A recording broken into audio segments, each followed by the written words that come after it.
దగ్గు తగ్గడానికి కొన్ని చిట్కాలు. నేలములగ కషాయం నందు పిప్పళ్ళ చూర్ణంను కలిపి సేవిస్తున్నట్లయితే దగ్గు తగ్గిపోతుంది. తెల్ల తెగడలు పాలతో ఉడికించి పిమ్మట చూర్ణంగా చేసి దానిని ప్రతిరోజు అనాయత్తు 2 పూటలా సేవిస్తూ ఉన్నట్లయితే దగ్గు తగ్గిపోతుంది.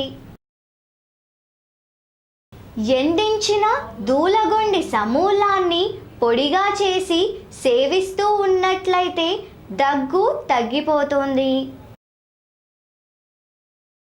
ఒకే మోతాదులో ఉన్న సొంటి, కరకాయలు, తుంగమస్తులను తీసుకొని చూర్ణముగా చేసి బెల్లం కలిపి మాత్రలుగా చేయాలి. దీనిని ప్రతిరోజు నోటియందు పెట్టుకొని రసాన్ని మృంగుతూ ఉన్నట్లయితే దగ్గు తగ్గిపోతుంది.